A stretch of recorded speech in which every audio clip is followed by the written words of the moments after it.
ॐ सहनाववतु सहनौ भुनक्तु सह वीर्यङ्करवावहै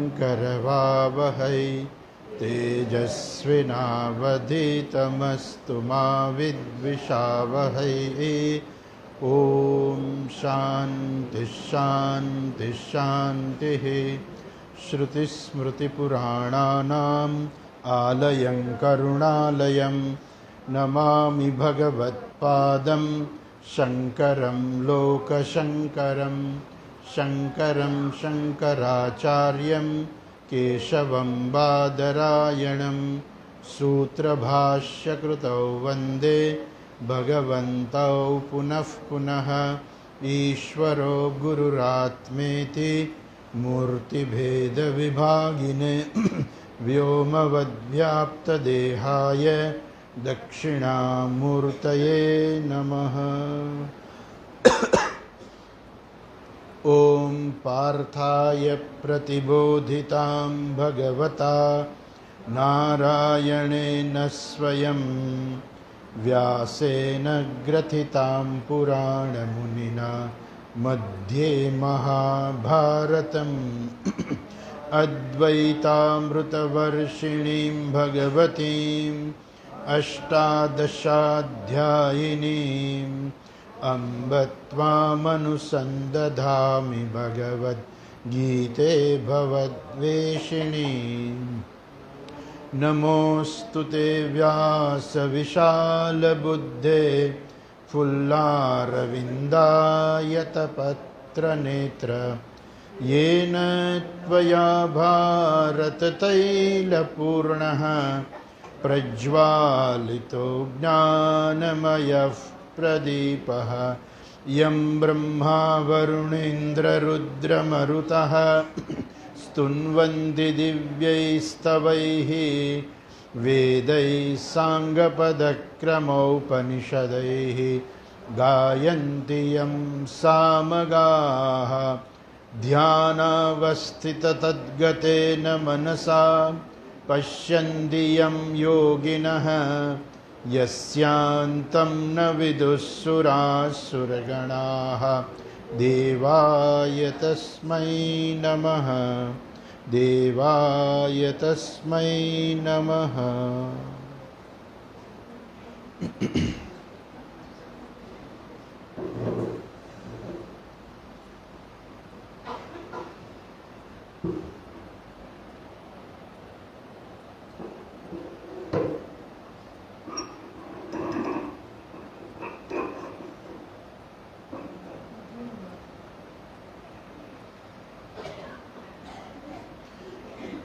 बीजो अध्याय। ओम श्री परमात्मने नमः। अथ द्वितीयोऽध्यायः। संजय उवाच तं तथा कृपयाविष्टम् अश्रुपूर्णाकुलेक्षणम् विषीदन्तमिदं वाक्यम् उवाच मधुसूदनः। श्रीभगवानुवाच। ओके, બાકી છે આપણે જરાક ગઈકાલે આપણે શું જોયું એ જરાક ફરીથી યાદ કરી લઈએ. આ ભગવદ્ ગીતાનો પહેલો અધ્યાય અને બીજા અધ્યાયના જે 11 શ્લોક જે છે એ અધિકારીની ચર્ચા છે. ગઈકાલે આપણે જોયું કે જો વ્યક્તિ અધિકારી હોય ને તો જ એ સમજી શકે. જેમ કે મેડિકલ કોલેજની અંદર કોઈને એડમિશન લેવું હોય તો એને 12 સાયન્સના વિષયો સાથે એને 12મું ધોરણ પાસ કરવું પડે. હવે એ છોકરો જે જો 10મા ધોરણમાં જ હોય તો એને પહેલાં અધિકારી બનવું પડે. ભલે ને એના બાપા પાસે કરોડો રૂપિયા હોય પણ એ પૈસા કામ ન લાગે, એને પહેલાં અધિકારી બનવું પડે. એને 11મું અને 12મું સાયન્સ પાસ કરે ને પછી એને એ મેડિકલ કોલેજમાં એડમિશન મળે. અને કદાચ મેળવી લે તો એને અધિકારી બનતા વાર લાગે. તો એને બધું શીખવું પડે ત્યાં જઈને પછી. એમ આ શાસ્ત્ર પણ એવું છે કે અધિકારી વ્યક્તિ માટે આ શાસ્ત્ર છે. કોણ છે એનો અધિકારી? અધિકારી એટલે આમાં શું જોઈએ? આમાં કેટલા ભણેલા જોઈએ? એમ કે આપણે ગીતાનો અભ્યાસ કરવો હોય તો આપણે કેટલું ભણેલા હોવા જોઈએ? તો કે ના ના, એવું નથી. ગીતાનો અભ્યાસ કરવો હોય ને તો બીજું ભણેલા કરતાં એ વસ્તુ અગત્યની છે કે મારે આ જ્ઞાન પ્રાપ્ત કરવું છે. પહેલું, મારે આ સંસારમાંથી છૂટવું છે. જો એવી માણસની જો ઈચ્છા હોય ને તો એના માટે આ ભગવદ્ ગીતા છે. જે માણસ સંસારમાંથી ત્રાસી ગયો છે, એ આ સંસારમાંથી છૂટી જવું છે. આ વારંવાર શું જન્મ મરણના ચક્ર, વારંવાર વળી પાછું દીકરાને ઘરમાં રહેવા આવું આપણે. જગ્યા તો સરસ છે, નો ડાઉટ, પણ છતાંય કોઈને ઘર છોડીને રહેવા આવું તો કોઈને ના ગમે. પોતાનું ઘર છોડીને અહીંયા રહેવા આવું એ ગમે નહીં. અહીંયા આવ્યા પછી જ બધાને બહુ શાંતિ થાય કે ના ના બહુ સરસ જગ્યા છે, વાંધો નથી કાંઈ. છોકરાનું જે હોય કે બધા તમે તારે ચિંતા કરતા નહીં, અમારી અહીંયા બહુ સરસ જગ્યા છે એટલે હવે તમારે કંઈ ચિંતા ના કરવી. પણ છતાંય કોઈ માણસ ઈચ્છે નહીં કે આપણે ઘર-બાર છોડીને કંઈ જતા રહીએ. પછી અંતે એમ થાય કે ભાઈ આ બધી મગજમારીમાંથી એના કરતાં છૂટી જાય તો સારું. એમાંય ખાસ કરીને જે લોકો 60+ હોય એણે તો આખી દુનિયા જોઈ લીધી હોય, બધા અનુભવ કરી લીધા હોય, અને હવે એને સંસારમાંથી છૂટવું છે. હવે કાંઈ જોઈતું નથી. જેને કહેવાય ને કે જીવનમાં વૈરાગ્ય હોય. વૈરાગ્ય એટલે શું? વસ્તુનો અભાવ નહીં. ઘણી વખત લોકો ખોટો અર્થ કરતા હોય છે. વૈરાગ્યનો અર્થ એવો કરે કે વસ્તુનો અભાવ, કે જેની પાસે કાંઈ ન હોય તો એ વૈરાગી કહેવાય. તો એવું નથી. કાંઈ ના હોય ને વૈરાગી ના કહેવાય. એવી રીતે ઘણી વખત લોકો હોય ને આમ એમ કે માત્ર જો ફળ ખાઈએ ને આપણે તો એમ કે આપણે ઉપવાસ કરીને માત્ર જો ફળ જ ખાઈએ તો એમ કે આપણને ભગવાન મળી જાય. એટલે હિમાલયમાં તમે જાઓ ત્યાં પછી બોર્ડ મારેલું ફલાહારી બાબા, બાબા છે ખાલી ફળ જ ખાય છે. હવે ખાલી ફળ ખાવાથી જો ભગવાન મળી જતા હોય તો વાંદરા તો ખાલી ફળ જ ખાય છે, તો એને તો વહેલા મળી જવા જોઈએ. એ ખાલી ફળ ખાવા એ તો ઠીક છે કે આપણા શરીરનું સ્વાસ્થ્ય સારું રહે એટલા માટે થઈને, પણ ફળ ખાવાનું ભગવાનને કાંઈ લાગે વળગે નહીં. ફળ ખાવાથી શું થાય? ખાલી ફળ ખાવાથી શું થાય કે આપણું મનનું સ્વાસ્થ્ય સારું રહે, શરીરનું અને મનનું બેયનું. એટલે આપણું મન જે છે કંઈક ભગવાનનું નામ લેવામાં ચોટે. આજકાલ બધા ઉપવાસ કરે, એમાંય સૌરાષ્ટ્રનો ઉપવાસ, બાપ રે બાપ. સૌરાષ્ટ્રનો ઉપવાસ હોય ને તેથી રસોડાની અંદર બેન એવું કે રસોઈ કરતા કે આજે તો અમારે ઉપવાસ છે ને એટલે જરાક રસોઈ જાજી કરવાની છે. બટાકાની વેફર બનાવવાની છે ને પેલી સાબુદાણાની ખીચડી બનાવવાની છે ને રાજગરાનો શીરો બનાવવાનો છે, રાજગરાની કઢી બનાવવાની છે. માણસ ઉપવાસને દિવસે ખરેખર તો ન ખાવાનું હોય એને બદલે રોજ ખાતા હોય ને એના કરતાં વધારે ખાય. એ ઉપવાસ નથી. ઉપસમીપે વાસઃ. ઉપવાસ એટલે શું? તમે ભગવાન પાસે બેસો, અર્થાત તમે ભગવાનનું નામ લો. જો તમે ભગવાનનું નામ લો તો અને એની સાથે સાથે તમારું મન છે એ ખાવામાં ના હોય.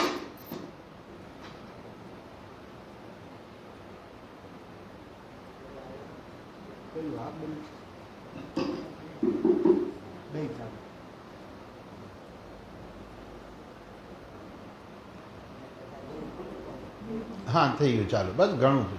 એક હોય તો ચાલે. આપણે તો આટલામાં અવાજ પહોંચવો જોઈએ, બેની જરૂરિયાત નથી.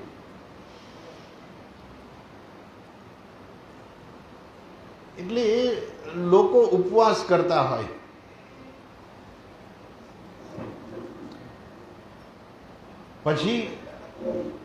પછી બીજે દિવસે થોડુંક વોલ્યુમ ઓછું કરવું પડશે.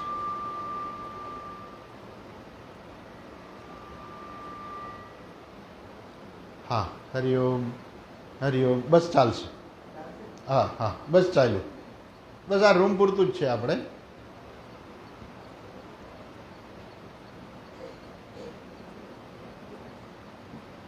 એટલે ઉપવાસ જે છે એ શું કરે છે કે આપણે ભગવાન પાસે બેસવાનું છે. ઉપસમીપે વાસ, ભગવાનની પાસે બેસવાનું છે. એ દિવસે ભગવાનનું નામ જાજુ લેવાય. રસોઈમાં અને જમવામાં મન ન જાય એટલા માટે થઈને ઉપવાસ છે, કે જેથી જમવામાં સમય ઓછો જાય તો તમે ભગવાનનું નામ જાજુ લઈ શકો, મન શાંત રહે, પેટમાં કંઈ તકલીફ ન થાય. બીજું કંઈ જાજુ ખાધું હોય તો પેટમાં તકલીફ થાય, તો ઉપવાસ કર્યો હોય તો પેટને પણ શાંતિ રહે. તો એ ઉપવાસ છે. એટલે એ એવું કંઈ નથી કે આપણે ખાલી ફળ જ ખાવા કે ઉપવાસ જ કરવા. એ જ રીતે લોકો ખોટો અર્થ કરે છે. એ જ રીતે વૈરાગ્યનો પણ લોકો ખોટો અર્થ કરે છે. વૈરાગ્ય એટલે શું? વિરાગસ્ય ભાવ. વૈરાગ્યનો ભાવ. ભાવ એટલે શું? કે આ વસ્તુ મને કાંઈ સ્પર્શી શકતી નથી. ઘણી વખત માણસ બધું છોડી દે પણ આશા ન જાય એની. હજુ બધું મન તો એનામાં જ હોય. અને કાં શું હોય? એની બધી આસક્તિ પછી એની જે પેલી બધી વસ્તુ છેલ્લે બાકી રહી ગઈ હોય ને એમાં આસક્તિ બધી ભેગી થઈ જાય.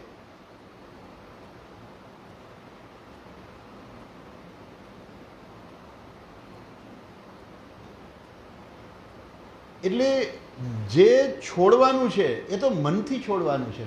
તમારી પાસે ભલે ને ગમે એટલી વસ્તુ હોય, પણ જો તમારે મનમાં કાંઈ નથી તો એ કાંઈ વસ્તુ છે જ નહીં. એનું બહુ સાક્ષાત ઉદાહરણ છે જનક રાજાનું. જનક રાજા જે છે એ રાજા હતા. હવે વિચાર કરો, આપણી પાસે તો સંપત્તિ કેટલી હોય હે, અને રાજા પાસે કેટલી સંપત્તિ હોય.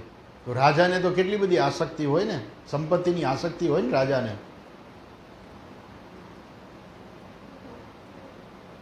એટલે રોજ એ ભણવા જતા, શાસ્ત્ર ભણવા જતા ગુરુજી પાસે, અષ્ટાવક્ર પાસે.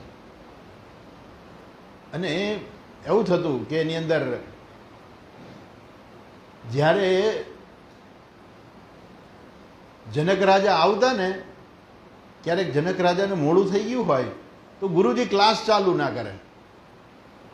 જનક રાજા આવે ને પછી ચાલુ કરે. એટલે બીજા શિષ્યો એમ કહે, જો એ રાજા છે ને એટલે આપણા ગુરુજી છે ને એની રાહ જોવાઈ ગઈ, કેમ કે એ તો રાજા છે ભાઈ એમ. ગુરુજીને તો બધી ખબર પડી જાય. એને ખબર પડી ગઈ કે આ શિષ્યો આવી વાતો કરે છે. એક દિવસ અચાનક એવું બન્યું કે એ સત્સંગ ચાલતો હતો, ક્લાસ ચાલતો હતો, અને આગ લાગી. આગ લાગી. બધા શિષ્યોએ જોયું કે આગ લાગી છે ચારે બાજુ. એટલે તો બધા દોડ્યા એકદમ.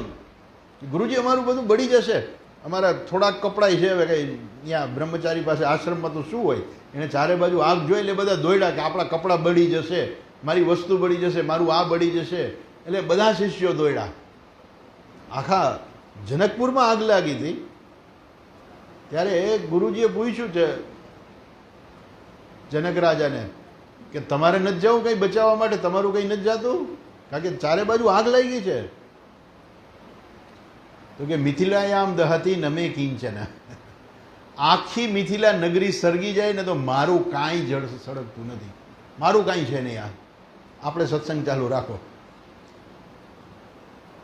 આ મિથિલા નગરી ભલે ને આખી બળી જાય, મારું કાંઈ છે જ નહીં એની અંદર. જો એવી ભાવના હોય ને તો રાજા બનવાની છૂટ છે. કે તમે કોઈ પણ વસ્તુ તમારી પાસે હોય એની અંદર તમારી અહમતાની ભાવના ના હોવી જોઈએ કે આ મારું છે, આ મારું છે. ત્યાગ એ જ છે કે જે મારું છે, જેને હું મારું કહું છું ને એનો ત્યાગ કરવાનો.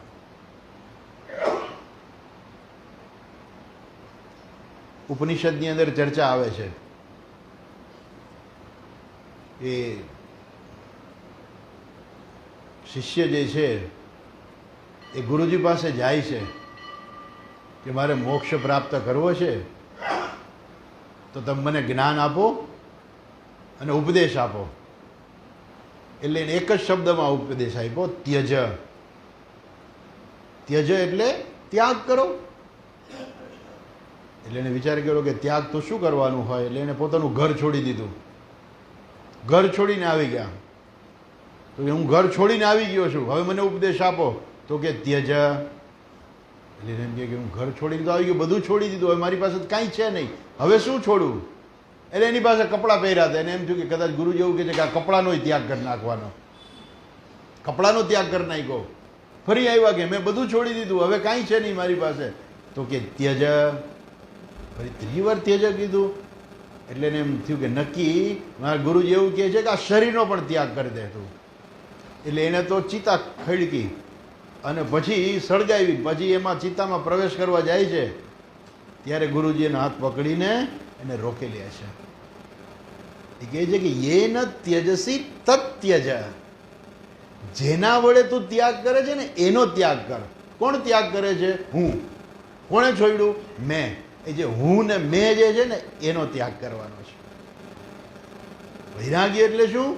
વસ્તુનો ભલે ને તમારી પાસે ગમે એટલી તમે રાખો, એનો કોઈ નહીં, તો પછી ત્યાગનું પછી મૂલ્ય થાય કે મેં આટલું છોડી દીધું, મેં આટલું છોડી દીધું. પેલો કે મારી પાસે તો કેટલા રૂપિયા હતા, લાખો રૂપિયા હતા, પણ મેં છોડી દીધું, સંન્યાસી બની ગયો. હજુ છોડ્યું, હજુ મગજમાં છે કે મારી પાસે આટલા રૂપિયા હતા, મારી પાસે આટલા મકાન હતા ને મેં છોડી દીધા ને ત્યાગ કરી દીધો. ભાઈ હજુ મગજમાંથી ગયું નથી. ઓલો ત્યાગનારો જે છે ને હજુ બેઠો છે. ખરેખર તો વૈરાગ્ય એટલે વસ્તુનો ત્યાગ નથી, ખરેખર તો મગજમાંથી મારાપણાનો ત્યાગ. બસ પછી તમારે જેટલી વસ્તુ રાખવી હોય એટલી રાખો અને ન રાખવી હોય ના રાખો. તો આ જે વૈરાગ્ય જે છે એ જીવનમાં જરૂરી છે. શા માટે જરૂરી છે? કેમ કે આ જે શાસ્ત્રનું જ્ઞાન પ્રાપ્ત કરવું હોય ને તો એમાં સમય, શક્તિ, મગજને બધું આપવાનું છે, વિચાર કરવાનો છે. કેમ કે આ જન્મો જન્માંતરથી એટલી ખોટી મનની અંદર ખોટી માન્યતા ઘૂસી ગઈ છે ને કે એ જલ્દી જાય નહીં, એક વખતમાં ના જાય. જ્ઞાન તો સાવ થોડુંક જ છે, ખરેખર તો જુઓ તો મોક્ષ સાવ નજીક જ છે. આટલો જ છે ખાલી, તમે આટલું સમજી જાઓ તો મોક્ષ. તત્વમસી, બસ આટલું સમજી જાવ એટલે મોક્ષ મળી ગયો. બીજું કાંઈ જાણવાની જરૂર નથી દુનિયાની અંદર. પણ એ તત્વમસી નથી સમજાતું, આપણને નથી સમજાતું. તો ગીતા અને ઉપનિષદ ભણો. કારણ કે એ તો એવા મોટા મહાન જે તપસ્વીઓ હોય ને એ તત્વમસી કહેવાથી સમજી જાય. એક સરસ દક્ષિણામૂર્તિ સ્તોત્ર છે, એની અંદર શ્લોક છે, મૌન વ્યાખ્યા પ્રગટિત પરબ્રહ્મ તત્વ યુવાનમ. મૌન વાક્યા, ખાલી ભગવાને આવું જ કર્યું. ત્યાં તો શિષ્યને જ્ઞાન થઈ ગયું. કાંઈ મૌન વ્યાખ્યા, ખાલી આટલું જ કર્યું તો શિષ્યને જ્ઞાન પ્રાપ્ત થઈ ગયું. એવા આપણે અધિકારી નથી. આપણે બધા કેવા છીએ? આપણે બધા મંદ અધિકારી છીએ. અને મંદ અધિકારી હોય એને હંમેશા વધારે પ્રયત્ન કરવો પડે. અને મંદ અધિકારી માટે શું છે? આ બધા ગુણ જરૂરી છે જીવનમાં. એક તો મુખ્ય છે વૈરાગ્ય. હજુ બીજા ગુણની ચર્ચા આવશે, હમણાં આપણે આગળ ચર્ચા કરીશું. અર્જુનના જીવનમાં વૈરાગ્ય આવે છે. એટલે અહીંયા આ બીજા અધ્યાયની અંદર શરૂઆતના જે બધા શ્લોક જે છે, પહેલો અધ્યાય અને બીજા અધ્યાયના 11 શ્લોક, આ બધા શ્લોકો જે છે ને એ આપણને અધિકારીત્વ બનાવવા માટે છે.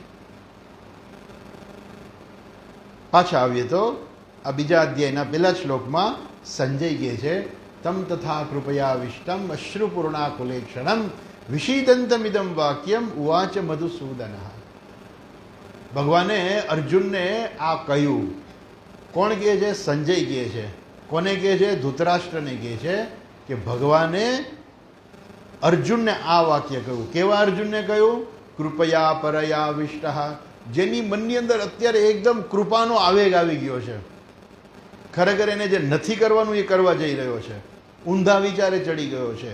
એવા અર્જુનને વિષીદંતમિદમ, જે વિષાદ કરી રહ્યો છે, રડી રહ્યો છે, અશ્રુપૂર્ણા કુલેક્ષણમ, જેની આંખમાં આંસુ આવી ગયા છે. ગઈકાલે આપણે જોયું ને કે જનરલી જે છે પુરુષોની આંખમાં આંસુ ના આવે. અને આ તો કેવો પુરુષ હતો? શ્રેષ્ઠ ધનુર્ધર હતો, મહાન બળવાન હતો. આવા બળવાન પુરુષની આંખમાં આંસુ આવી જાય એ તો બહુ મોટી વસ્તુ છે. વિષીદંતમ અશ્રુપૂર્ણા કુલેક્ષણમ, એની આંખમાં આંસુ આવી ગયા. અને એવા અર્જુનને ભગવાને આ વાક્ય કીધું.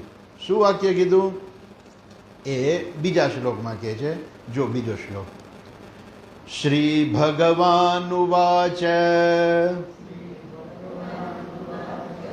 શ્રી ભગવાન ઉવાચ.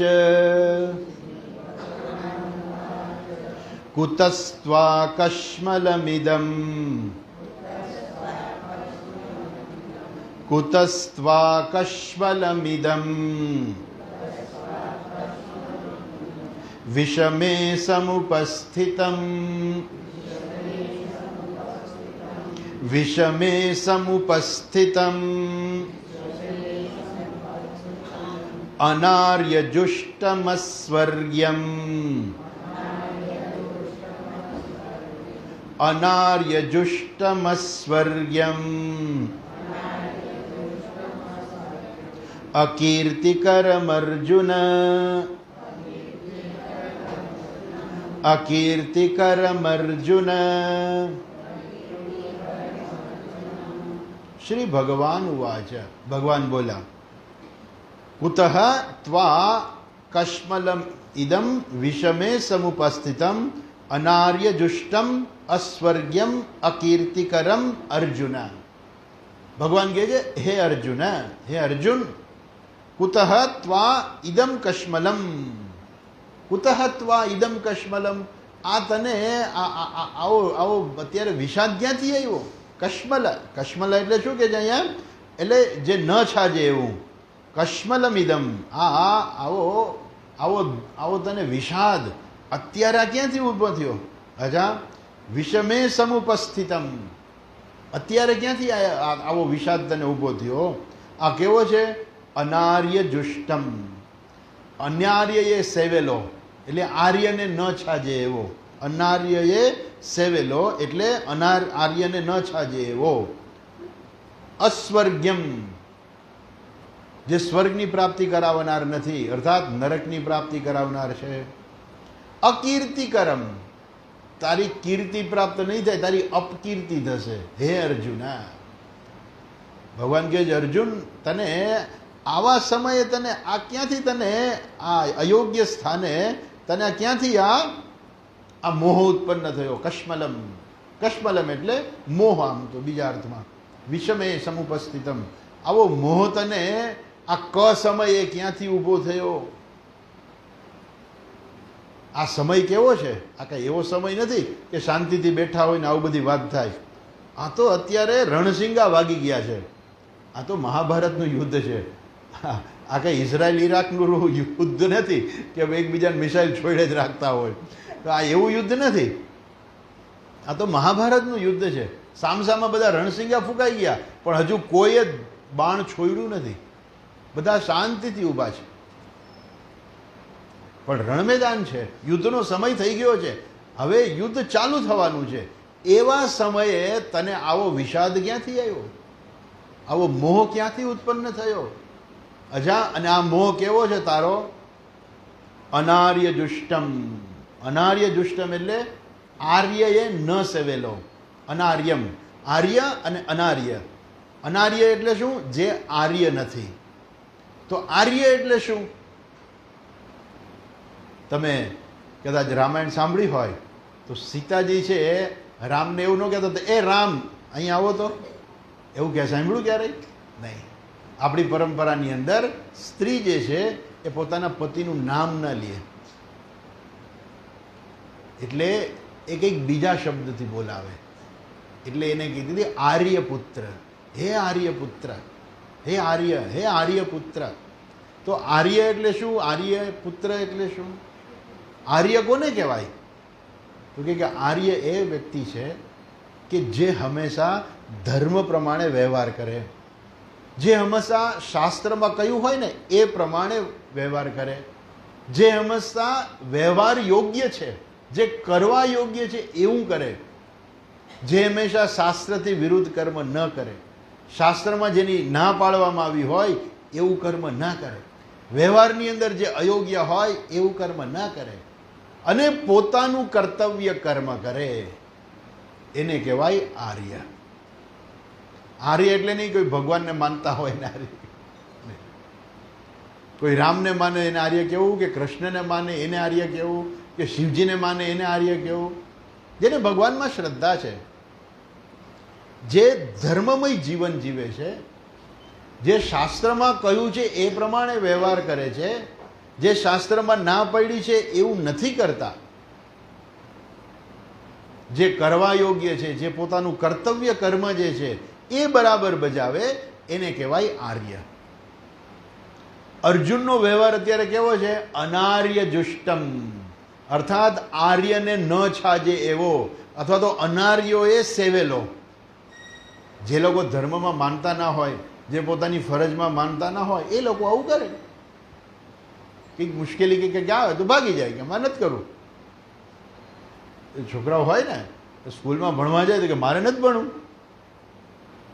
ભાઈ, તારા જીવન માટે ભણવું જરૂરી છે કે નહીં? મારે નથી ભણવું. એના મમ્મી પપ્પા ધરાર સ્કૂલે મૂકી આવે તો પાછળથી સ્કૂલમાંથી ભાગી જાય, હોસ્ટેલમાં મૂકી જાય. આપણે તો આવે અહીંયા છોકરાઓ, આપણે આશ્રમમાં છે તો આપણે ગરીબ બાળકોને રાખીએ છીએ ફ્રીમાં. છોકરાઓ આવે, મા બાપ મૂકી જાય કે એને ભણવા માટે છે, સ્કૂલમાં એડમિશન લે, બધું કરી દે. આજે આવ્યો, બીજે દિવસે ભાગી જાય. પછી આપણે તો ન રાખીએ એને આશ્રમમાં ક્યારેય બીજી વાર, કેમ કે ભાગી જાય છોકરાને આપણે ના રાખીએ તો ભાગી જાય. શું નથી ભણવું? મા બાપ એનું સારું ઈચ્છતા હોય કે બેટા તમે ભણીને આગળ હાલો, અમે તો પાછળ રહી ગયા, તમારા પાસે જીવન પડ્યું છે, ભણવાની તમારી પાસે શક્યતા છે અને બધી જ પોસિબિલિટી છે, તમે ભણો. નથી ભણવું તો એ શું છે? એ યોગ્ય નથી. એ ભણવું જોઈએ, જ્યારે સમય હોય ત્યારે ભણી લેવાય. બાળકનું જે છે એ 1 થી 20 વર્ષ જે છે એ બધું ભણવા માટે જ છે ને, શીખવાનું જ છે. નાનો હોય ત્યારે મા બાપ ઘરમાં શીખવાડી દે, પછી સ્કૂલે જાય એટલે ગુરુજી એને બધું શીખવાડે. ભણવા માટે છે 20 વર્ષ 25 વર્ષ. પછી લગ્ન થઈ જાય પછી તો ગૃહસ્થ આશ્રમની જવાબદારીઓ બધા આવી જાય, પછી ભણવાનો સમય ના રહે. આ તો ભણવાનું, બ્રહ્મચારી એટલે ભણવાનો સમય છે, ભણી લેવું જોઈએ ત્યારે. તો પાછા આવીએ તો અનાર્ય જુષ્ટમ એટલે શું? જે કરવા યોગ્ય નથી એવું જે કરે છે એ કહેવાય અનાર્ય. શાસ્ત્રમાં કહ્યું છે કે ભાઈ તમારી આ ફરજ છે, તો કે મારે નથી ફરજ બજાવવી. શાસ્ત્રમાં કહ્યું છે કે દારૂ ના પીવાય, તો કે તો મારે પાસે પીવો છે. શાસ્ત્રમાં કહ્યું છે કે માંસ ના ખવાય, મારે ખાવું છે. શાસ્ત્રમાં કહ્યું જુગાર ન રમાય, તો કે મારે રમવું છે. અનાર્ય જુષ્ટમ, જે આર્ય જે છે એ એવું કાર્ય ન કરે અને પોતાના ધર્મનું પાલન કરે, હંમેશા પોતાના કર્તવ્ય કર્મનું પાલન કરે. અહીંયા અર્જુનનું કર્તવ્ય કર્મ છે અત્યારે યુદ્ધ કરવું. ભગવાન કહે છે કે આ તારો જે વિષાદ જે છે, તારો જે મોહ જે છે એ યોગ્ય નથી. આ તો અનાર્ય દુષ્ટમ છે, આર્યને છાજે એવો નથી. અનાર્ય દુષ્ટમ. બહુ સરસ મહાભારતની અંદર વાર્તા આવે છે કે જ્યારે બધું પૂરું થઈ જાય છે, પાંડવો પોતે પણ મહાપ્રસ્થાન માટે નીકળી જાય છે હિમાલયમાં, અને એક પછી એક બધા હિમાલયમાં ઉપર ચડતા જ જાય છે, અને એવું નક્કી કરેલું કે કોઈએ પાછું વળવાનું નહીં અને કોઈ માટે ઊભું નહીં રહેવાનું.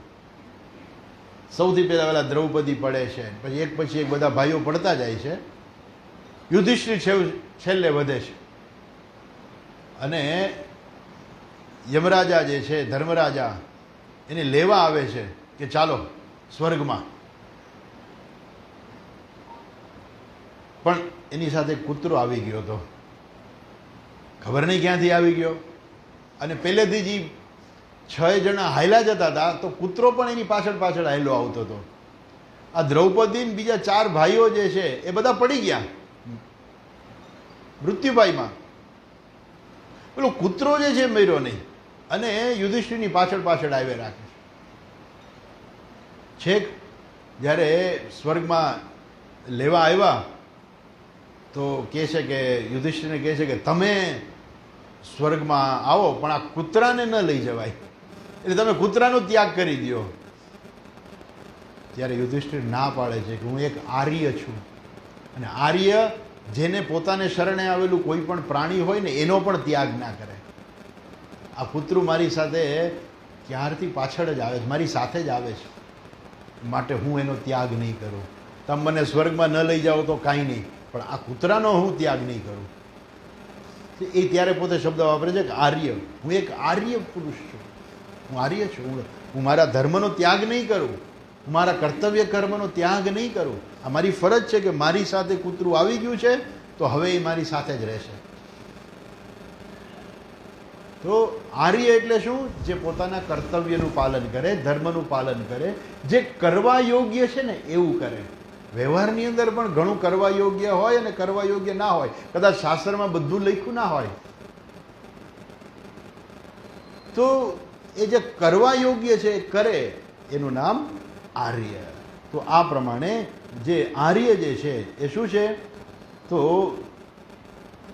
અનાર્ય દુષ્ટમ, જે અનાર્યોએ સેવેલો છે એવો મોહ તને ક્યાંથી પ્રાપ્ત થયો? તું તો આર્ય છો. અનાર્ય જુષ્ટમ અસ્વર્ગ્યમ. અસ્વર્ગ્યમ એટલે શું? જેનાથી સ્વર્ગની પ્રાપ્તિ નહીં થાય. એ સ્વર્ગની પ્રાપ્તિ જે છે ને એ એમને એમ નથી થતી, ધર્મથી પ્રાપ્ત થાય. એટલે ભગવાન અર્જુનને કહેવા માંગે છે કે અર્જુન, તું એવું માને છે કે હું કરવા જાઉં છું એ અધર્મ છે, આ સગાવાલાને મારીશ યુદ્ધમાં તો મને પાપ લાગશે અને હું નરકમાં જઈશ. ભગવાન કહે તું યુદ્ધ નહીં કર ને તો નરકમાં જઈશ, સ્વર્ગમાં તને સ્થાન નહીં મળે, કેમ કે તું તારા કર્તવ્યનો ત્યાગ કરે છે. અસ્વર્ગ્યમ અર્થાત સ્વર્ગની પ્રાપ્તિ નહીં કરાવે તને. ભલે ને તને ગમે એટલો પ્રેમ હોય, ગમે એટલું હોય, બધું એ બધું બરાબર છે, પણ અત્યારે રણ મેદાન યુદ્ધ છોડીને આવ્યું નહીં. યુદ્ધ જ્યારે થાય, યુદ્ધ આગળ પણ ગીતામાં ભગવાન કહે છે કે ક્ષત્રિયનો ધર્મ છે યુદ્ધે ચાપ્ય પલાયનમ, યુદ્ધમાંથી ક્યારેય ના ભાગવું, અને જો યુદ્ધમાંથી ભાગે તો અધર્મ છે. તમે રાજપૂતો અને ક્ષત્રિયોની બધી ઘણી બધી વાર્તાઓ સાંભળી હશે. એમ સાચી જે ક્ષત્રિયાણી હોય એને સમાચાર મળે કે તારા પતિનું મૃત્યુ થયું છે રણમાં, ત્યારે એક પ્રશ્ન કરે કે ઘા ક્યાં લાગ્યો છે? છાતી ઉપર લાગ્યો છે કે પીઠમાં લાગ્યો છે? આવો પ્રશ્ન કરતી ક્ષત્રિયાણી કે મારા પતિએ ઘા ક્યાં લીધો છે? છાતીએ લીધો છે કે પીઠમાં લીધો છે? જો પીઠમાં લાગ્યો હોય ને તો કે અરે રે, મારા પતિ આવું કર્યું, રણમાંથી ભાગતા હતા ને એ લાગ્યો. જો સામી છાતીએ લે તો કે હા, મારા પતિ આવા શૂરવીર હતા અને એણે સામી છાતીએ ઘા લીધેલો છે. તો એ બધું અઘરું છે, સરળ નથી, પણ ક્ષત્રિયો જે છે એનો આ ધર્મ છે. ભગવાને ક્ષત્રિયોને એવી શક્તિ આપી જ હોય સહન કરવાની, પણ સહન કરવાની, અને યુદ્ધમાં કદાચ મૃત્યુ પામે તોય એને કોઈ એમ ના થાય કે હું મરી જઈશ. આપણે તો કોઈ છછુંદર નીકળવું હોય તો આગળ જો આગળ જો આગળ, ગરોળી નીકળી ઓહો આગળ જો આગળ જો આગળ જો. શું તમને મારી નાખવાના છે? કાંઈ નથી થવાનું, પણ લોકો ડરે, ભય છે. ક્ષત્રિયમાં કોઈ પણ પ્રકારનો ભય નથી હોતો. અર્જુન જે છે એને ક્યારેય કોઈ પણ પ્રકારનો ભય નહોતો, અને શિવજી સામે પણ યુદ્ધ કરેલું છે. અને એટલું જ નહીં, વિરાટ રાજાને ત્યાં એકલા હાથે એ લડવા ગયો હતો. એટલું બધું એના મનની અંદર પેલું ખુન્નસ જે છે ઉભરાઈ ગયું હતું, અને ખબર પડી કે આ તો હસ્તિનાપુરનું સૈન્ય આવ્યું છે, એટલે તો ઉલટાનું એને વધારે ખુન્નસ ઉભરાઈ ગયું. પહેલાં ઉત્તર કુમારને કહે છે કે તું હલાવ રથ, તું જો હું કોણ છું, હું અર્જુન છું. અને એકલા હાથે લડવા જાય છે. એને એવી બીક નહોતી લાગતી કે આટલું બધું સૈન્ય છે કૌરવોનું અને હું એકલા હાથે ક્યાં લડવા જાઉં. કોઈ પણ પ્રકારનો ભય નહોતો એને કે હું મરી જઈશ, કે મને લાગી જશે, કે મને બાણ લાગશે તો હું શું કરીશ, જરાય નહીં. તો એક ક્ષત્રિયો જે છે એ ક્ષત્રિયોને ઈશ્વરે એવી શક્તિ આપી હોય, આંતરિક શક્તિ, કે એને કોઈ ભય ના હોય, અને એ યુદ્ધ કરવામાં પણ મૃત્યુનો પણ એને ક્યારેય ભય નથી હોતો. અર્જુન જે છે અત્યારે અર્જુનને મૃત્યુનો ભય નથી, પણ એને એમ છે કે હું મારા સગાવાલાને મારીશ, અને એને કારણે એ યુદ્ધમાંથી ઉપરત થવા માંગે છે. ભગવાન કહે છે કે જો તું ઉપરત થઈશ અસ્વર્ગ્યમ, તો તું તારા ધર્મને છોડીને નીકળી જઈશ, તું તારા ધર્મનો ત્યાગ કરીશ, એટલે તારા કર્તવ્યનો તું ત્યાગ કરીશ, એટલે તને પાપ લાગશે, અને પાપને કારણે તું સ્વર્ગમાં નહીં જા, નરકમાં જઈશ. અકીર્તિ, અને પછી છેલ્લે કહે છે અકીર્તિ કરમ અર્જુન, તારી અપકીર્તિ થશે. એ ક્ષત્રિયો હોય ને, હું તો બધાને એવું જ હોય છે, કીર્તિ બધાને વાલી હોય છે. એમાં એક ક્ષત્રિયોને સૌથી વધારે હોય છે, પોતાની કીર્તિનું બહુ હોય છે. એક શબ્દ પણ જો એના વિરુદ્ધમાં કોઈ બોલે તો એને પ્રાણ છોડી દે, પોતાની કીર્તિ. અને અર્જુનની કીર્તિ કેવી હતી? મહાન કીર્તિ એની હતી. સવ્ય સાચી, બે હાથે, કોઈ પણ હાથે ધનુષ્ય પકડીને બાણ ચડાવીને છોડી શકતો હતો, ડાબા હાથે પણ ધનુષ્ય પકડીને બાણ છોડી શકતો હતો. તો સવ્ય સાચી, મહાન શ્રેષ્ઠ ધનુર્ધર હતો. અને એ વખતનો આપણે એમ કહીએ ને, શ્રેષ્ઠ યોદ્ધો હતો. ભીષ્મ પિતામાં તો ગરડા થઈ ગયા હતા, પણ અર્જુન એ વખતનો શ્રેષ્ઠ યોદ્ધો હતો. અને લોકો જે છે અર્જુનની સામે બધા જેને છે ને એક એક માનની નજરથી જોતા હતા. આહા, અર્જુન છે, આ અર્જુન છે. આજે જો કેટલા બધા લોકો જે છોકરાનું નામ અર્જુન રાખે છે. કોઈ રાખે જ કોઈ છોકરાનું નામ કે દુર્યોધન? સાંભળ્યું તમે કોઈ નહીં. કેમ કે એની કીર્તિ છે, અને કીર્તિના આધારે આજે પણ લોકો છોકરાઓના નામ અર્જુન રાખે છે. ભગવાન કહે છે કે આ બધી તારી કીર્તિ છે ને, એ થઈ જશે અપકીર્તિ થઈ જશે. અકીર્તિ કરમ અર્જુન, તારી અકીર્તિ થઈ જશે. અને માટે આ તને જે છે આ કાંઈ છાજતું નથી. અને કેવી અપકીર્તિ કરશે? દુર્યોધન તો છોડશે જ નહીં. દુર્યોધન તો કહેશે જ કે અમે તો પહેલા જ કહેતા હતા કે પાંડવો જે છે તો બધા નકામા છે, એનામાં કંઈ તાકાત તો છે નહીં. મેં એટલે તો કીધું હતું કે જો જોઈ તો યુદ્ધ કરીને લઈ જાઓ. મેં ક્યાં ના પાડી હતી એને કહ્યું કે તમારામાં તાકાત હોય તો યુદ્ધ કરીને લઈ જાઓ. હું તમને એક અણીભર પણ જગ્યા, સોયની અણી ઉપર આવે ને એટલી જગ્યાએ નહીં આપું. જોતું હોય તો યુદ્ધ કરીને લઈ જાઓ. નો કરી શક્યા ને, ભાગ્યા ને. અમને ખબર જ હતી કે એ બધા હાવ નકામા છે. અને અર્જુન ભાગી જાય, સ્વાભાવિક છે. ભાગીને ક્યાં જશે? ઋષિકેશ. એ કે ના પાડે જ મારે કરવું નથી, અથવા તો ચાલો ઋષિકેશ ના જાય કાંઈ નહીં, એને કાયમને માટે રહેવું પડશે. ક્યાં? જંગલમાં. કારણ કે દુર્યોધને તો ના જ આપી દીધી, ના જ પાડી કે હું તમને કાંઈ આપીશ જ નહીં. તો ફરી પાછું એને જંગલમાં રહેવું પડે, ફરી પાછું બધું દુઃખ ભોગવવું પડે. અને લોકો એની અપકીર્તિ કરશે. અને ઘણા લોકો કહે છે, એમાંય ખાસ કરીને દુર્યોધન તો કહેવાનો કે જો હું સામો આવ્યો ને, મને જોઈને ભાગી ગયો અર્જુન. અર્જુનમાં કઈ તાકાત હતી જ નહીં ખરેખર. હું જેવો સામો ઊભો રહ્યો ને, પૂંછડી પટપટાવીને ભાગી ગયો. લડવું તું ને, લડવું હોય તો ના લડે. અને દુર્યોધન મૂકશે જ નહીં, કે એના હાથમાં તો પછી ટોટલી સત્તા આવી જશે. અને એટલા માટે એ શેરીએ ગલીએ નાકે બધી જગ્યાએ ફોટા મૂકશે, ભાગેલો અર્જુન, રણ મેદાનમાંથી ભાગેલો અર્જુન બધા કરશે. અને કદાચ અર્જુન ભાગીને ઋષિકેશ જશે ને, પછી લોકો બધા યાત્રામાં જાય. બધા જાય યાત્રામાં જાય તો કે અમારે ગંગાનું દર્શન કરવું છે, ને અમારે મનસા દેવીના દર્શને જવું છે, ને અમારે માતાજીના દર્શને જવું છે, ને એવું બધું કહે લોકો કે અમારે અહીં જવું દર્શન કરવા, દક્ષ પ્રજાપતિના મંદિરે જવું છે, ને બધું કહે. પછી એમ લોકો એમ કહે છે અમારે ઓલા અર્જુનનું દર્શન કરવા જવું છે. કયો અર્જુન? ઓલો રણ મેદાનમાંથી ભાગ્યો હતો ને, એ રણ મેદાનમાંથી ભાગ્યો તો એ અર્જુનને લોકો જોવા આવશે. અર્થાત એની અપકીર્તિ. ક્ષત્રિય માટે તો અપકીર્તિ જે છે મરણ કરતાં પણ વધારે છે. આગળ કહે છે ભગવાન, માટે અર્જુન આ તારા માટે છાજતું નથી. હજુ આગળ ભગવાન કહે છે, ત્રીજા શ્લોકમાં કહે છે, જુઓ, ક્લૈબ્યમ માસ્મગમ પાર્થ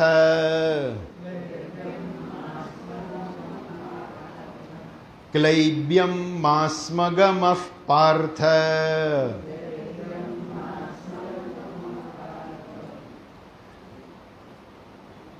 નૈતત્વય્યુપપદ્યતે નૈતત્વય્યુપપદ્યતે ક્ષુદ્રમ હૃદય દૌર્બલ્યમ, ક્ષુદ્રમ હૃદય દૌર્બલ્યમ ત્યક્ત્વોતિષ્ઠ પરંતપ, ત્યક્ત્વોતિષ્ઠ પરંતપ. ક્લૈબ્યમ માસ્મગમઃ પાર્થ. હે પાર્થ, આ તું ક્લૈબ્યને માં એટલે નહીં, માં ક્લૈબ્યમ માસ્મગમઃ, તું આવા નપુંસક વેળાને પ્રાપ્ત ન થા. ન એતત્વ ઉપપદ્યતે, ન એતત્વયી ઉપપદ્યતે, આ તને છાજતું નથી. ક્ષુદ્રમ હૃદય દૌર્બલ્યમ, હૃદયની આ તુચ્છ દુર્બળતાને ત્યજીને ત્યક્ત્વા ઉત્તિષ્ઠ પરંતપ. હે પરંતપ, ઉત્તિષ્ઠા, તું બીજાને તપાવનાર છો. હે પરંતપ, ભગવાન અર્જુનને કહે છે તું પરંતપ છો. એવું કહેવાતું કે અર્જુન જ્યારે યુદ્ધ કરતો હોય ને ત્યારે બીજા ત્રાસી જાય, બીજા તપી જાય એટલે ત્રાસી જાય. કે અર્જુન એવો મહાન ધનુર્ધર હતો કે એની સામે યુદ્ધ કરવું એ કામ નહોતું. અને જો કોઈ યુદ્ધમાં આવે તો એ ત્રાસી જાય, તપી જાય. પરંતપ, બીજાને તપાવનાર હતો. અર્જુન, તું તો બીજાને તપાવનાર છો. યુદ્ધમાં તારાથી બીજા થાકી જાય છે, બીજા યુદ્ધ છોડીને ભાગી જાય. કે આ અર્જુનની સામે આવ્યા એટલે કાં તો મૃત્યુ કાં ભાગવાનું, બેમાંથી એક. કાં તો મૃત્યુ અથવા ભાગી જાઓ, બાકી ત્રીજો કોઈ રસ્તો છે કે આપણે જીતી જાય અર્જુનની સામે, એવી તો કોઈ શક્યતા જ નથી. અર્જુન જીવનમાં કોઈ દી હાર્યો નહોતો, કોઈ દિવસ એને હાર જોઈએ જ નહોતી. એવો અર્જુન પરંતપ. એ ભગવાન શ્રી કૃષ્ણ કહે છે અર્જુન, હે પરંતપ, ક્લૈબ્યમ માસ્મગમઃ. ક્લૈબ્યમ, ક્લૈબ્યમ એટલે નપુંસકતાને. નપુંસક એટલે જે સ્ત્રીએ નથી ને પુરુષે નથી, અર્થાત જેનામાં કોઈ શક્તિ જ નથી. નપુંસક વેડા, નપુંસક વેડા એટલે શું? જે સાવ નિર્બળ છે. આમ તો અર્જુનને શ્રાપ મળ્યો હતો નપુંસક બનવાનો. મહાભારતની અંદર કથા આવે છે. અને ઉર્વશી એને શ્રાપ આપેલો કે તારે નપુંસક બનવું પડશે 1 વર્ષ સુધી, મારો શ્રાપ છે. એ સ્વીકારે છે કે ભલે, પણ હંમેશા એવું છે કે જે વ્યક્તિ ધર્મમય જીવન જીવે ને એને શ્રાપ જે છે ને એ પણ આશીર્વાદ બની જાય છે. ઋષિએ એવું કહ્યું કે જ્યારે તારી ઈચ્છા હોય ને ત્યારે તું 1 વર્ષ તારે નપુંસક રહેવું પડશે. 13મું વર્ષ છુપાવે છે રહેવાનું હતું ને, એટલે વિરાટ રાજાને ત્યાં નપુંસક તરીકે રહે છે 1 વર્ષ. ક્લૈબ્યમ એને ક્લૈબદા, નપુંસક, જેનામાં કોઈ શક્તિ નથી. ભગવાને કહે છે આવું નપુંસક વેળો, નપુંસક તું ના થા. હવે ક્યારેય પણ કોઈ શક્તિશાળી માણસ હોય ને એને નપુંસક ના કહેવાય. નપુંસક એટલે ગાઢ છે, ખરેખર આમ જોઈએ તો એક પ્રકારની ગાઢ છે. અને જો કોઈ શક્તિશાળી માણસને કીધું હોય ને તો એ જ સમયે એને મારી નાખે. આ ભગવાન જાણે કે અર્જુનને ગાળ આપે છે. ગાળ એટલે અપશબ્દ છે, ટૂંકમાં યોગ્ય શબ્દ નથી, સારો શબ્દ નથી, એટલે એ ગાળ જ કહેવાય. ભગવાન કે આ નપુંસક શું થઈ જશે તું આવો? બીજું કોઈ હોત ને તો અર્જુને તો એને યાદ પૂરો કરી દીધો હોત માણસને, પણ આ તો ભગવાન શ્રી કૃષ્ણ છે. એટલે અર્જુન કંઈ કહેતો નથી એને, પણ સાંભળી લે છે. ક્લૈબ્યમ માસ્મગમઃ પાર્થ ન ત્વયી એતદ ઉપપદ્યતે. આ તને છાજતું નથી, તારા માટે આ યોગ્ય નથી.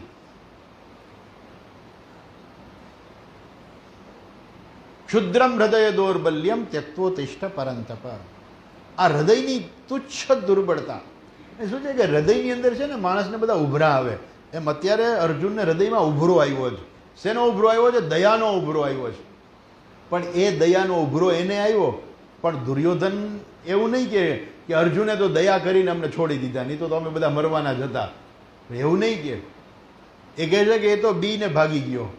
મેં આમ મૂછ ઉપર આમ હાથ મૂક્યો ને, અર્જુન ભાગી ગયો. અર્જુન ભાગી જશે એટલે શું થશે ખબર છે? પછી પાંડવોમાં તાકાત નથી કે યુદ્ધ કરી શકે, એટલે યુધિષ્ઠિર પણ યુદ્ધ નહીં કરે, હિંમત નહીં કરે. ભીમ પણ ના પાડી દેશે, કારણ કે એકલા હાથે ભીમ પણ યુદ્ધ ના કરી શકે. અને અંતે આ યુદ્ધ જે છે એ પાંડવો જે છે એ એક પણ બાણ ચલાવ્યા વગર હારી જશે. પાંડવોની આખી સેના હારી જશે, કારણ કે આજ ક્યાં ને ક્યાંથી લોકો પાંડવોને સપોર્ટ કરવા માટે આવ્યા હતા. 7 અક્ષોહિણી સેના હતી, એના સપોર્ટમાં ઊભી હતી, પાંડવોના સપોર્ટમાં ઊભી હતી.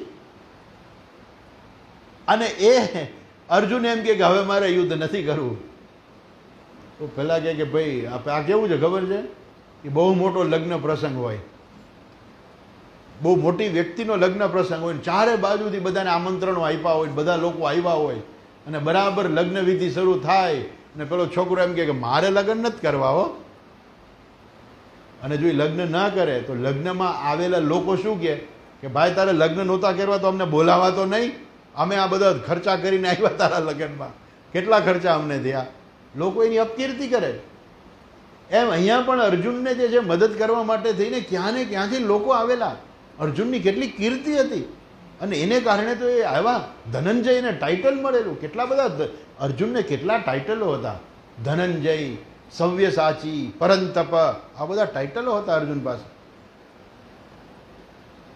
ધનંજય જ્યારે પૈસાની જરૂરિયાત હતી, યજ્ઞ કરો તો રાજસૂય યજ્ઞમાં ખૂબ ધન જોઈએ. રાજસૂય યજ્ઞ બધા ના કરી શકે, ખૂબ ધન જોઈએ એમાં. શેના માટે થઈને?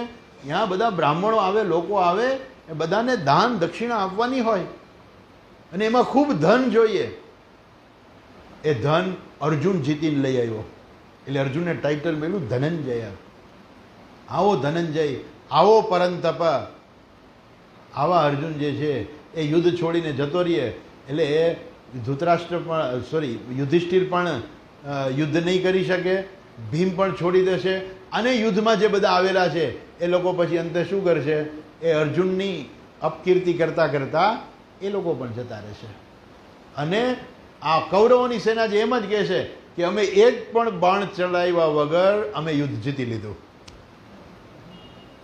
તારી અપકીર્તિ કરશે. એટલે માટે ક્ષુદ્રમ હૃદય દૌર્બલ્યમ ત્યક્તોતિષ્ઠ પરંતપ. તારી આ હૃદયની તુચ્છ દુર્બળતા જે છે એને તું છોડી દે. ક્લૈબ્યમ માસ્મ ગમ પાર્થ. પાર્થ, અહીંયા પાર્થ અર્જુનનું એક બીજું નામ છે પાર્થ. પાર્થનો અર્થ થયો કે પૃથાનો પુત્ર, એટલે કુંતી પુત્ર. ભગવાન અર્જુનને એમ કહે છે કે હે ભાઈ, એક અર્થમાં એવું થાય ભાઈ, કેમ કે મામા ફઈના દીકરા હતા ને, એટલે પાર્થનો અર્થ શું થાય કે તું મારો ભાઈ છો. હે પાર્થ, તું મારો ભાઈ છો, એટલે હું તને આ સાચી સલાહ આપું છું. આ તું શું કરે છે? આ તને યોગ્ય નથી થતું. અને બીજો અર્થ એવો છે કે એ પૃથનાથ, પૃથનાથ પાર્થ. પૃથનાથ એટલે જેની કીર્તિ ચારે બાજુ છે એને પણ પૃથનાથ કહેવાય. અર્થાત પૃથનાથ પાર્થ, જેની કીર્તિ ચારે બાજુ હોય ને એને પણ પાર્થ કહેવાય.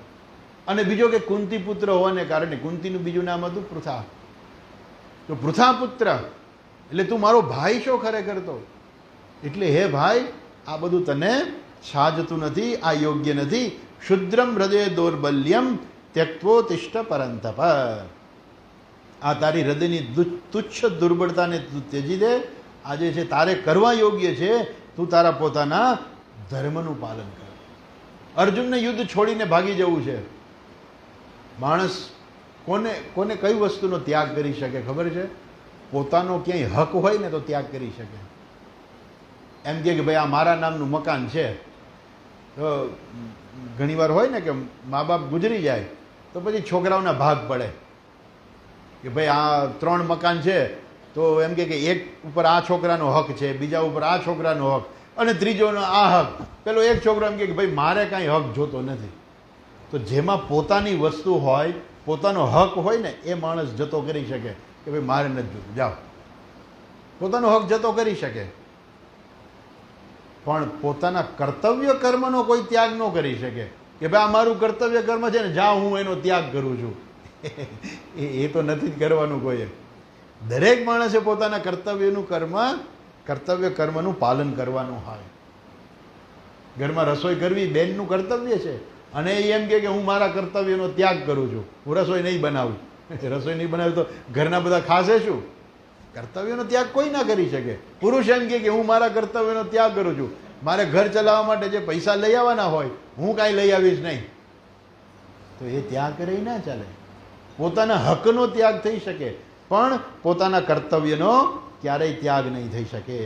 અને પોતાનું કર્તવ્ય જે છે એ જ મોટામાં મોટો ધર્મ છે. શાસ્ત્રનું વાક્ય છે, ધર્મો હિ પરમો લોકે ધર્મે સત્યમ પ્રતિષ્ઠિતમ.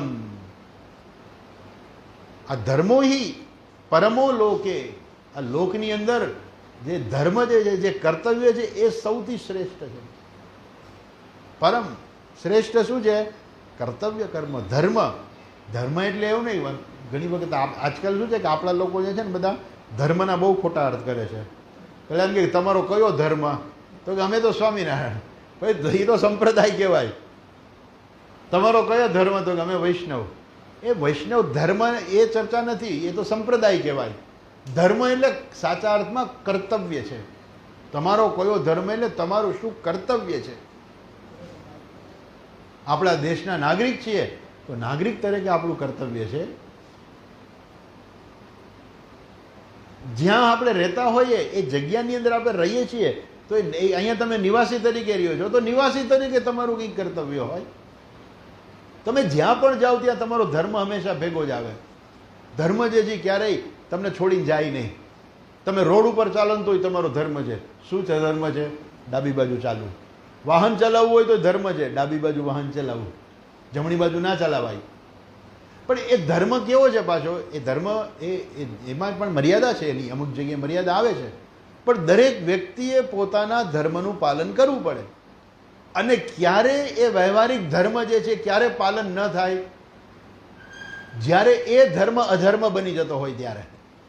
પોતાના જ ધર્મનું પાલન જ્યારે અધર્મ બની જતો હોય ત્યારે એ ધર્મ છે એ છોડવો જોઈએ. દાખલો હું તમને આપું કે ડાબી બાજુ વાહન ચલાવવું એ ધર્મ છે. એક બસવાળો જે છે પોતાના ધર્મનું બરાબર પાલન કરે, ડ્રાઈવર છે ને બરાબર પાલન કરે છે, હંમેશા ડાબી બાજુ જ ચલાવે, કોઈ દિવસ અધર્મ ના કરે, જમણી બાજુ ના ચલાવે.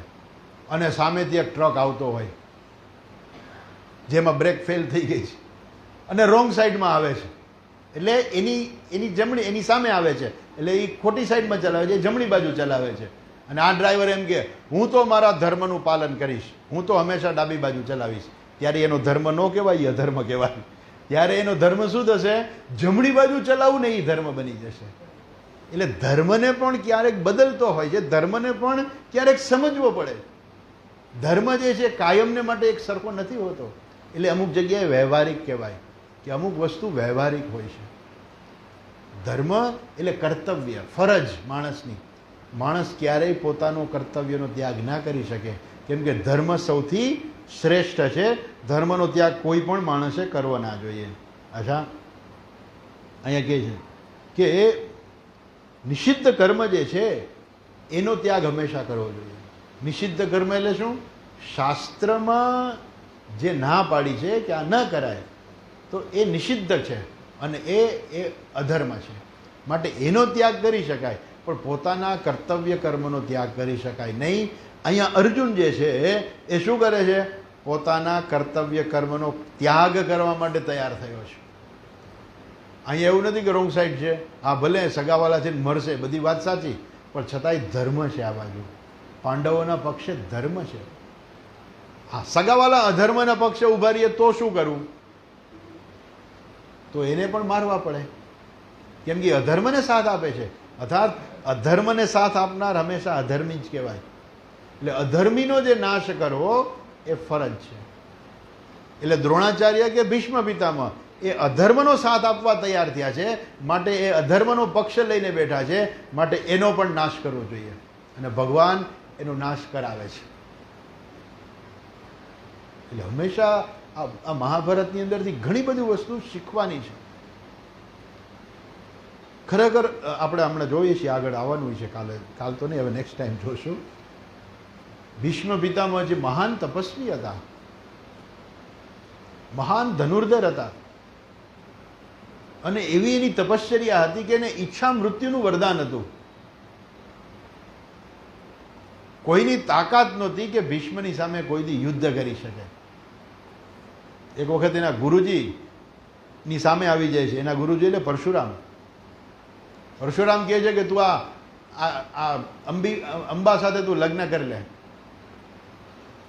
તો કે મેં તો પ્રતિજ્ઞા કરી છે કે હું આ જીવન લગ્ન નહીં કરું. તો હું તારો ગુરુ છું, તને આદેશ આપું છું, કર લે લગ્ન, નહીં તો તારે મારી સાથે યુદ્ધ કરવું પડશે. તો કે મને યુદ્ધનો સ્વીકાર છે પણ હું લગ્ન નહીં કરું. પછી પરશુરામ અને ભીષ્મ પિતામહનું યુદ્ધ થાય છે. કેટલા દિવસો સુધી યુદ્ધ ચાલે છે. પછી ગંગાજી અને નારદજી આવે છે અને યુદ્ધ બંધ કરાવે છે. પણ પરશુરામને ખબર પડી ગઈ હતી કે મારો શિષ્ય મારા કરતા ચડિયાતો છે, પણ મર્યાદા રાખીને પરશુરામને મારતા નહોતા. પણ ભીષ્મ પિતામહમાં તાકાત એટલી હતી, ઈચ્છા મૃત્યુનું વરદાન હતું, કોઈની તાકાત નહોતી કે એને હરાવી શકે છે. જ્યારે અંબિકા ને અંબાલિકા એ ત્રણેયનું હરણ કરવા જાય છે ત્યારે એ બધાને ચોખ્ખું કહી દે છે કે હું આ ત્રણેયનું હરણ કરીને લઈ જાઉં છું, કોઈનામ તાકાત હોય તો આવી જાય મારી સામે. પહેલાં તો બધા રાજાઓ રાજકુમારો જે આવ્યા હતા બધા પોતાના આસનો પરથી ઊભા થઈ ગયા કે ભીષ્મની આ હિંમત કે બધાનું અપહરણ કરીને લઈ જાય. ભીષ્મ પિતામહે એવા 2 બાણ માર્યા, ડાબી બાજુ જમણી બાજુ, બધાના મુકુટ ઉડાડી દીધા. એક સાથે એક જ બાણથી બધાના મુકુટ ઉડાડી દીધા. અને ભીષ્મ પિતામહે કહ્યું કે હું ધારું તો તમારા માથાય ઉડાડી શકું એમ છું, પણ મારે કોઈને મારવા નથી. હું તો આ 3 રાજકુમારીનું હરણ કરવા આવ્યો છું. અને કાશી રાજાએ હસ્તિનાપુરનું અપમાન કર્યું છે, કેમ એમને આમંત્રણ ન આપ્યું. જ્યારે આખા ભારત વર્ષને આમંત્રણ હોય પણ હસ્તિનાપુરને આમંત્રણ નહોતું. એટલે ભીષ્મ પિતામહ ત્રણેયનું હરણ કરી લઈ જાય છે. એવી શક્તિ હતી ભીષ્મ પિતામહમાં. એવા મહાન તપસ્વી હતા, ગંગાના પુત્ર હતા. ગાંગેય એનું નામ હતું, ગાંગેય બીજું નામ હતું ભીષ્મ પિતામહનું. અને 8 વસુમાંના એક સ્વર્ગના વસુ હતા, કોઈ સામાન્ય જીવ નહોતો. તો આવા મહાન હોવા છતાં પણ ભગવાને એને અધર્મનો સાથ આપ્યો, એટલે ભગવાને પણ ભીષ્મ પિતામહને મરાવ્યા કે બસ હવે બહુ થયું, હવે તમારે શરીર ત્યાગ કરવાનો સમય આવી ગયો છે, હવે છોડી દો શરીર. અને ભીષ્મ પિતામહ તો ઈચ્છા મૃત્યુનું વરદાન હતું, એટલે પોતે પોતાની ઈચ્છા પ્રમાણે મકર સંક્રાંતિના દિવસે એ ત્યાગ કરે છે. એવા તપસ્વી હતા ભીષ્મ પિતામહ કે સાક્ષાત ભગવાન એને દર્શન દેવા આવ્યા. ભાગવતની અંદર તો ભીષ્મ સ્તુતિ છે. ભીષ્મ પિતામહ જાણતા હતા કે આ સાક્ષાત ભગવાન છે, એને ખબર હતી કે આ સાક્ષાત ભગવાન છે. એટલે મહાભારતની અંદર ભાગવતમાં ભીષ્મ સ્તુતિ છે, બધું એની પાસે જ્ઞાન હતું, છતાં પણ એ અધર્મના પક્ષે રહ્યા, એટલે ભગવાને એને મરાવ્યા. હંમેશા સાથ આપવો જોઈએ ધર્મનો. ભગવાન પાંડવોના પક્ષમાં શું કામ હતા? કેમ કે પાંડવો ધર્મનું પાલન કરનારા હતા, હંમેશા ધર્મને સાથ આપનારા હતા, ધર્મ પ્રમાણે ચાલનારા હતા. ભગવાન દુર્યોધનની વિરુદ્ધમાં કેમ હતા? કેમ કે દુર્યોધન હંમેશા અધર્મને સાથ આપનારો હતો, હંમેશા અધર્મ કાર્ય કરનારો હતો, શાસ્ત્રથી વિરુદ્ધ, શાસ્ત્રમાં ના પાડી હોય એવા બધા કાર્યો કરનારો દુર્યોધન હતો. એટલા માટે ભગવાને દુર્યોધનને સાથ ના આપ્યો, પાંડવોને સાથ આપ્યો. એટલે માટે દરેક ધર્મ, જે માણસ ધર્મનું પાલન કરે ને ભગવાન જે છે એની સાથે હોય છે. દરેક વ્યક્તિએ ધર્મ એટલે પોતાની ફરજ, કે મારી ફરજ શું છે, મારું કર્તવ્ય શું છે. જે પોતાની ફરજ હોય, જે પોતાનું કર્તવ્ય કર્મ કરે, ભગવાન એની સાથે હંમેશા હોય છે. ભલે કદાચ જીવનમાં ક્યારેક મુશ્કેલી આવે, પાંડવોના જીવનમાં કેટલી મુશ્કેલી આવી. 12 વર્ષ વનમાં રહ્યા, 13મું વર્ષ ગુપ્ત વેશે રહ્યા. એ પેલા લાક્ષાગૃહમાંથી પાછા વનમાં ગયા હતા, અને હંમેશા દુર્યોધન એને કપટથી મારવાનો પ્રયત્ન કરે. કેટલા દુઃખ એ લોકોએ સહન કર્યા હતા, પણ છતાંય ધર્મ છોડ્યો નહીં ક્યારેય. યુધિષ્ઠિરે પણ ક્યારેય ધર્મનો ત્યાગ ના કર્યો, એટલે તેને ધર્મપુત્ર કહેતા. અને ઓમ ધર્મપુત્ર જ હતા પાછા. ધર્મરાજા યમરાજાના દીકરા હતા, એટલે ધર્મપુત્ર હતા. અને જીવન દરમિયાન એણે ધર્મનું જ પાલન કર્યું છે, ક્યારે એણે અધર્મનું પાલન નથી કર્યું. મહાભારતમાં જ્યારે એને કહું કે દ્રોણાચાર્ય પૂછે છે અશ્વત્થામાં હતહવા, એને ખબર હતી કે રણ મેદાનમાં ખોટું બોલી શકે છે લોકો, એટલે એને યુધિષ્ઠિરને પૂછ્યું કે આ માણસ ક્યારેય ખોટું નહીં બોલે. એને પૂછ્યું અશ્વત્થામાં હતઃ ત્યારે કીધું કે અશ્વત્થામાં હતઃ નરોવા કુંજરોવા. એ માણસે હોઈ શકે ને હાથી પણ હોઈ શકે. એ બધાને ખબર હતી કે આ ખોટું બોલશે જ નહીં. ભીમને પણ ખબર હતી કે આ યુધિષ્ઠિર ખોટું બોલશે જ નહીં ક્યારેય. અને માટે અશ્વત્થામાં હતઃ એટલું બોલ્યા પછી એને એટલો મોટો અવાજ કર્યો, મોટા શંખ વગાડ્યા અને રણસિંગા વગાડ્યા ને બધું, કે નરોવા કુંજરોવા એ દ્રોણાચાર્ય સાંભળી ના શક્યા. પણ હંમેશા ધર્મનું જ પાલન કરનારા હતા. પાંડવોએ હંમેશા ધર્મનું પાલન કર્યું છે. એટલે ધર્મ જે છે, ધર્મ એટલે કર્તવ્ય કર્મ. ધર્મ એટલે નહીં કે તમે કોની પૂજા કરો છો ને કોના પાઠ કરો છો ને, એ ધર્મ નથી. ઠીક છે, ભગવાનનું નામ લેવું સારું જ છે, શ્રેષ્ઠ છે, એની ના નહીં. પણ ધર્મનો અર્થ શાસ્ત્રની અંદર કર્તવ્ય કર્મ થાય છે. અને અર્જુન અત્યારે પોતાનો ધર્મ છોડવા માટે તૈયાર થયો છે ને ભગવાનને એ સ્વીકાર્ય નથી કે અર્જુન એનો ધર્મ છોડી દે. મોહને કારણે પોતાનો ધર્મ છોડવા તૈયાર થયો છે. ભગવાન કહે છે ક્લૈબ્યમ માસ્મગમ પાર્થ નહીં તત્વય ઉપપદ્યતે ક્ષુદ્રમ હૃદય દૌર્બલ્યમ ત્યક્તો તિષ્ઠ પરંતપ. હે પરંતપ, ઊભો થા, ચાલ ઊભો થા, લડવા માંડ. જાણે આમ ભગવાન ચાબખા મારે છે. ચાલ ઊભો થા, લડવા માંડ. આ શું તને છાજતું નથી? અને જે માણસ ધર્મમાં ચાલે ને અને એના જીવનની અંદર જ્યારે મુશ્કેલી પણ આવે ને, એ ત્યારે ધર્મમાં ચાલનારી વ્યક્તિ જે છે ને એ મોક્ષ માર્ગે ચડી જશે તરત જ. આ ધર્મનું જેણે પાલન કર્યું છે ને એ જ માણસ મોક્ષ માર્ગે આવી શકે. એવું નથી કે અધર્મ માર્ગે ચાલતો હોય ને માણસ મોક્ષ માર્ગે આવી જાય. ના આવે. ધૃતરાષ્ટ્ર જે એને ઘણો અધર્મ કર્યો છે અને એટલા માટે એને સંજય ગીતા કહે છે. આપણી પાસે તો બહુ મોડી ગીતા આવી. સંજય તો સાક્ષાત ભગવાન કહેતા હતા, સાંભળીને સીધું ધૃતરાષ્ટ્રને કહે છે, 10 દિવસ પછી કહે છે. પણ છતાંય ધૃતરાષ્ટ્રમાં કોઈ ફેર નથી પડ્યો. એ જે ધર્મનું પાલન કરનારા હોય ને એ જ માણસ મોક્ષ માર્ગે ચડી શકે. કેમ કે મોક્ષ માર્ગ કેવો છે? ધર્મ અને અધર્મથી પર થવાનો છે. કેવી રીતે ધર્મ અને અધર્મથી પર થઈ શકાય? બહુ મોટી વસ્તુ છે. માત્ર ન માનવાથી, ધર્મ ને અધર્મને ન માનવાથી માણસ ક્યારેય ધર્મથી કે અધર્મથી પર ના થઈ શકે.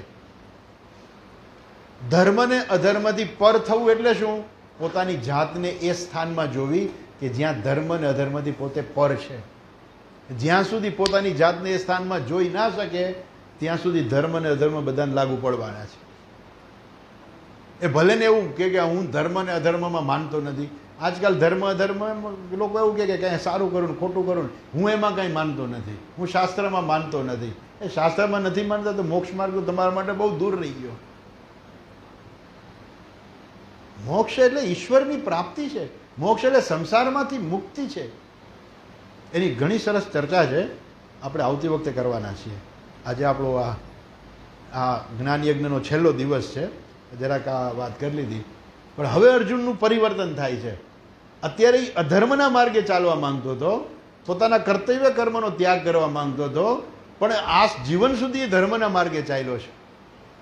એટલે ભગવાન ગીતામાં પણ કહે છે, અર્જુન તું ન ઈચ્છતો હો ને તો પણ તું યુદ્ધ કરવાનો છો.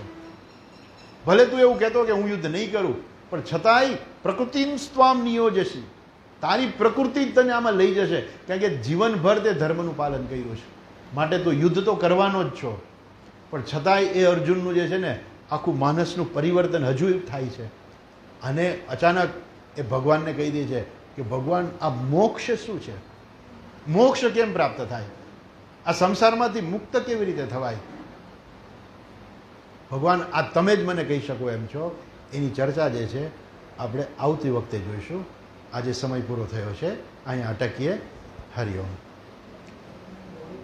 ઓમ પૂર્ણમદઃ પૂર્ણમિદં પૂર્ણાત પૂર્ણમુદચ્યતે પૂર્ણસ્ય પૂર્ણમાદાય પૂર્ણમેવાવશિષ્યતે. ઓમ શાંતિ શાંતિ શાંતિ. હરિ ઓમ શ્રી ગુરુભ્યો નમઃ. હરિ ઓમ.